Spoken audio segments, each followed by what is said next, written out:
Hello student, exercise 3.1 का question number 2 है। Cricket team के एक कोच ने 3900 रुपये में 3 बल्ले तथा 6 गेंदें खरीदी। बाद में उसने एक और बल्ला तथा उसी प्रकार की 3 गेंदें 1300 रुपये में खरीदी। इस स्थिति को बीजगणितीय तथा ज्यामितीय रूपों में आपको क्या करना है, व्यक्त करना है। बहुत सिंपल क्वेश्चन है। तो कह रहा है क्या क्या उसने खरीदा है। कह रहा है कि एक क्रिकेट टीम के लिए 3900 रुपये में 3 बल्ले तथा 6 गेंदें खरीदी है। तो सबसे पहले हम मानेंगे कि एक बल्ले तथा एक गेंद का मूल्य क्या है। तो लिखेंगे माना क्रिकेट टीम में खरीदे गए एक बल्ले का मूल्य क्या है, एक्स रुपये है। क्या मानेंगे, एक्स रुपये मान लेंगे, ठीक है। और एक गेंद का जो मूल्य हम मान लेंगे वो भी क्या मान लेंगे, वाई रुपये है, ठीक है। तो अब यहाँ पे दो कंडीशन है। पहला कंडीशन ये है कि 3900 रुपये में 3 बल्ला और 6 गेंदें खरीद रही है। और फिर दूसरा कंडीशन क्या है कि 1300 रुपये में उसी प्रकार की, जिस प्रकार का फर्स्ट कंडीशन में है, उसी प्रकार की एक और बल्ला तथा उसी प्रकार की 3 गेंद खरीद रहा है। तो सबसे पहले यहाँ पे लिखेंगे पहली शर्त से। कैसे, पहली शर्त से। ध्यान से देखेंगे, बहुत सिंपल लॉजिक है। क्या कह रहा है, एक एक पॉइंट को पढ़ना है आपको। 3900 रुपये में 3 बल्ले यानी 3 × यक्स। ऐसा क्यों, क्योंकि एक बल्ले का मूल्य क्या माने, यक्स। तो 3 बल्ले का मूल्य क्या होगा, 3 × यक्स प्लस 6 गेंदें खरीदी यानी 6 × वाई। ऐसा क्यों, क्योंकि एक बल्ले का मूल्य आपने क्या माना है, वाई। और 3 बल्ला तथा 6 गेंद सभी मिला के मूल्य कितना है, 3900। तो ये किसके इक्वल होगा, 3900 के। अब इसमें अगर आप मल्टीप्लाई करें तो हो जाएगा ये 3x और प्लस का 6y = 3900। आप देखेंगे ऐसे जब भी लीनियर इक्वेशन, रैखिक समीकरण आए, छोटा अगर कर सकते हैं तो उसे छोटा कर देना चाहिए। जैसे आप सारी इक्वेशन में क्या देख रहे हैं, 3 से आप भाग दे सकते हैं। तो 3 से जब भाग देंगे तो 3 × 9 3, ये हो जाएगा x, और 3 दूना 6, और फिर 3 × 9 3, 3 3 1300। इसे क्या मान लेंगे आप, इक्वेशन 3। और अगर कन्फ्यूजन हो तो यहाँ पे लिख सकते हैं 3 से भाग देने पर। क्या लिख सकते हैं, 3 से भाग देने पर, ठीक है। कभी आपको कन्फ्यूजन हो तो आप तुरंत समझ जाएंगे। ये तो पहला शर्त था आपका। फिर क्या कह रहा है, बाद में उसने एक और बल्ला तथा उसी प्रकार की 3 गेंदें खरीदी। तो अब लिखेंगे दूसरी शर्त से। क्या लिखेंगे, दूसरी शर्त से। तो दूसरा कंडीशन, एक बल्ला खरीदा मतलब 1 × x, क्योंकि एक बल्ले का x है, प्लस उसी प्रकार की 3 गेंदें मतलब 3 × y। कितने सौ में है, 1300 रुपये में खरीदा है। तो ये 1300 के इक्वल हो जाएगा, ठीक है। तो 1 में x का मल्टीप्लाई करेंगे तो x ही होगा, और 3 का y में मल्टीप्लाई करेंगे 3y = 1300। ये आपका क्या बन गया, इक्वेशन 2, ठीक है। ये आपका जो अभी हम दिखाए हैं ये कौन सा रूप हो गया, इसका बीजगणितीय रूप हो गया। आप बीजगणितीय रूप इसका सॉल्व कर चुके हैं। अब आपको पता है कि ग्राफी रूप में दिखाने के लिए इन दोनों समीकरण की सहायता से हमें क्या बनाना पड़ता है, मान सारणी। तो पहले हम मान सारणी बनाते हैं और फिर इसे ग्राफ रूप में दिखाएंगे। तो चलिए बनाते हैं मान सारणी। अब आप आगे लिखेंगे समीकरण 1 से मान सारणी और फिर समीकरण 2 से मान सारणी। समीकरण 1 आपका था x + 2y = 1300 और x + 3y = वो भी आपका क्या है, 1300। तो ये समीकरण लिख लिया गया है। और मैंने पिछले भी वीडियो में आपको बताया था क्वेश्चन नंबर फर्स्ट में कि मिनिमम आपको x की 2 वैल्यूज चाहिए होता है और y को 2 वैल्यूज। ग्राफी विधि जब भी आपको डिनोट करना है तो x और y के मिनिमम कितने वैल्यू चाहिए, 2 वैल्यूज चाहिए। तो चलिए सॉल्व करते हैं। एक चीज़ और यहाँ पे ध्यान दें, आप चाहें तो इस समीकरण को x और y के टर्म में कन्वर्ट करके भी सॉल्व कर सकते हैं, या डायरेक्ट यहाँ पे x का मान रखेंगे तो y निकल जाएगा और y का मान रखेंगे तो x निकल जाएगा, कोई दिक्कत नहीं है। यहाँ पे मैं x की वैल्यू, चलिए थोड़ा बड़ा इसलिए लिया जा रहा है क्योंकि बड़ा लिया जाएगा तो फिर y का वैल्यू आपका क्या आएगा, छोटा आएगा। अगर इसे छोटा लेंगे x का, ये चूंकि ज़्यादा टर्म है इसलिए बड़ा लिया जा रहा है।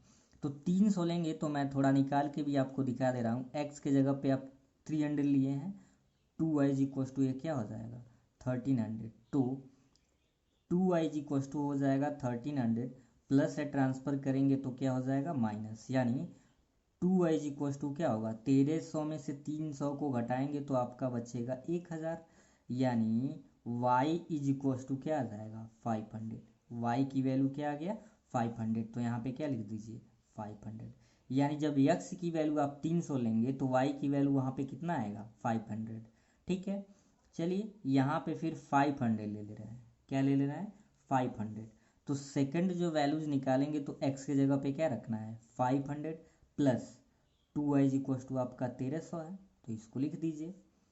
प्लस है तो ट्रांसफर करेंगे इसे, आपको पता है वैल्यू निकालने के लिए चर को एक तरफ अचर को एक तरफ, तो 500 है प्लस है इधर आएगा तो क्या हो जाएगा माइनस, यानी 2y इज इक्वल टू 1300 में से 500 घटाएंगे तो क्या बचेगा 800, यानी इसका मतलब ये हुआ कि y की जो वैल्यू आ जाएगी 2 चौको 8, y का जो वैल्यू आ गया क्या आ गया 400, तो यहाँ पे क्या लिख देंगे 400। ठीक है, इस प्रकार से जिस प्रकार से अभी x और y की वैल्यू निकाले सेम समीकरण 2 में भी वैसे आपको काम कार्य को करना है। चलिए यहाँ भी आप क्या कर सकते हैं, अगर 300 लेंगे तो थोड़ी सी प्रॉब्लम होगी, 300 लिए तो 1000 जो कि 3 से डिविजिबल नहीं होगा, तो चलिए 400 ले लेते हैं। यहाँ पे आपका हो गया 400, तो चलिए निकाल के दिखाते भी हैं। आपका 400 और प्लस का क्या है 3y इज इक्वल टू 1300। ठीक है, तो वेरिएबल को इधर रखिए, 1300 प्लस इधर ट्रांसफ़र करेंगे तो क्या हो जाएगा माइनस, यानी 3y इक्वल टू, और मैं ये बार बार बता रहा हूँ कि आप कोशिश करेंगे कि x और y की ऐसे वैल्यूज फाइंड किए जाए जो फ्रैक्शन में ना हो। तो 13 में से 4 को सब्ट्रैक्ट करेंगे 900, अब इजीली ये क्या हो जाएगा कैंसिल आउट, यानी y की वैल्यू क्या आ गया 300 आ गया, क्या आ गया 300, तो यहाँ पे लिख दीजिए 300। ठीक है, यानी जब x की वैल्यू आप 400 ले रहे हैं तो y कितना आ रहा है 300। इसी प्रकार से फिर x का मान लेंगे और y का मान निकल जाएगा। यहाँ पे मैं ऊपर लिख दे रहा हूँ x का मान ले रहा हूँ यहाँ पे 700, क्या ले रहा हूँ 700।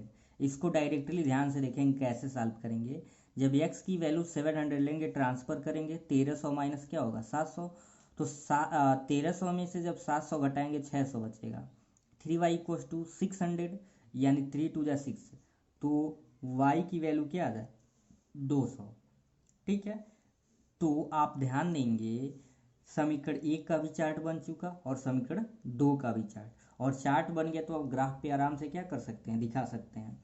बस ध्यान आपको ये देना है कि पॉइंट इसको कैसे लिखेंगे। पहला पॉइंट आपका क्या होगा, एक x का मान लेते हैं तो एक y का, पहला पॉइंट आपका होगा 300 कामा 500। ठीक है, और दूसरा पॉइंट आपका क्या होगा 500 कामा 400, तो यहाँ पे लिखिए 500 कामा 400, ये समीकरण 1 का है। समीकरण 2 का जो आपका पॉइंट है ये हो जाएगा 400 और 300। पहला पॉइंट क्या है 400 और 300। ठीक है, ये पॉइंट ध्यान देंगे, ये नहीं कि x की वैल्यू, एक x का वैल्यू लेते हैं तो एक y का वैल्यू लेते हैं। ठीक है, और दूसरा जो पॉइंट आप निकालेंगे वो 700 और क्या आया है 200, तो यहाँ पे लिख लीजिए 700 और 200। सारा आप वैल्यू क्या देख रहे हैं पॉजिटिव आया, कोई भी निगेटिव वैल्यू नहीं आया। तो अब ग्राफ प्लॉट करते हैं। ठीक है, हाँ ये आपका ग्राफ बना हुआ है, ग्राफ आप समझ चुके हैं कैसे खींचते हैं। एक यह होता है आपका ax है तो इसको क्या बोलते हैं एक्स डैश, और ये आपका अगर y है तो इसे हम क्या बोलते हैं y डैश। ठीक है, और यहाँ पे मैं पहले ही इसको 1 2 3 4 ले लिया था। आप जब भी ग्राफ बनाएंगे तो 100 200 300 400 500, क्योंकि संख्या बड़ा है और सब 100 से ये बब है इसलिए 100। यहाँ पे मैंने पैमाना लिख दिया है, आप देख सकते हैं x अक्ष एवं y अक्ष, माना एक जो स्केल है वो क्या है 100 के बराबर है, यानी एक खाना मैं 100 के बराबर मान के यहाँ पे सॉल्व कर रहे हैं। आप सीधे 100 200 300 400 लेके खींचिएगा, कोई दिक्कत नहीं है। पॉइंट पहला समीकरण 1 का क्या था, समीकरण 1 का ऊपर मुझे दिखाई दे रहा है, मैं बोलते जाऊँगा 300 और 500 है, क्या है 300 और 500। तो कैसे इसे दिखाएंगे, 300 मतलब 300 कामा 500, एक्स एक्सिस पे 3 और वाई एक्सिस पे कहाँ जाएगा 500, यानी 5 पे, तो 3 के सीधे आप सामने जाएंगे कुछ यहाँ पे आ जाएगा, ये आपका हो गया क्या 300 कामा 500।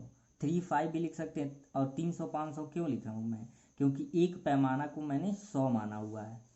ठीक है, ये पहला पॉइंट हो गया। दूसरा क्या है आपका 500 और 400, समीकरण 1 का दूसरा पॉइंट है 500 कामा 400, तो एक्स एक्सिस पे 500, पहले तो एक्स का ही तो मान लेते हैं, एक्स अक्ष पे 500 और वाई अक्ष पे 400, तो 500 और कामा ठीक इसके सामने वाई अक्ष पे जाइए, ये आपका हो रहा है यहाँ पे क्या है 500 कामा 400। तो पहले हम इसको ड्रा कर लेते हैं स्केल की सहायता से। चलिए आप क्या करेंगे, दोनों ऐसे रखेंगे, ये आपका कौन सा रूप हो गया, ये ग्राफी रूप हो गया, ठीक है। इसको थोड़ा सा, ये लाइन है तो लाइन को आगे पीछे आप जितना चाहें बढ़ा सकते हैं, यहाँ पे लिख दीजिएगा समीकरण 1, ठीक है। ये हो गया समीकरण 1 का। और समीकरण 2 के जो पॉइंट हैं 400 300 है पहला और दूसरा 700 200, तो चलिए इसको भी बनाते हैं। 400 कामा आपका है 300, इसका मतलब ये हुआ एक्स एक्सिस पे 400 है और वाई एक्सिस पे क्या है आपका 300 है, यानी 4 3, तो एक्स पे 4 लेंगे और वाई पे ठीक इसके सामने जाएंगे यहाँ, और यहाँ पे आपका क्या है ये 400 कामा 300 लिख दिया, ठीक है। फिर दूसरा पॉइंट है 700 कामा 200, तो एक्स एक्सिस पे आपका ये 700, 7 मतलब 700 और वाई एक्सिस पे 2, तो 7 के ठीक सामने जाएंगे, 7 के ठीक सामने यहाँ पे लिख देंगे 700 कामा 200, ये आपका क्या है समीकरण 2। तो इसको भी क्या करेंगे ऐसे मिला देंगे, थोड़ा सा आगे और पीछे बढ़ा देंगे, ठीक है। ये आपका क्या हो गया इक्वेशन 2, यानी समीकरण 2 हो गया।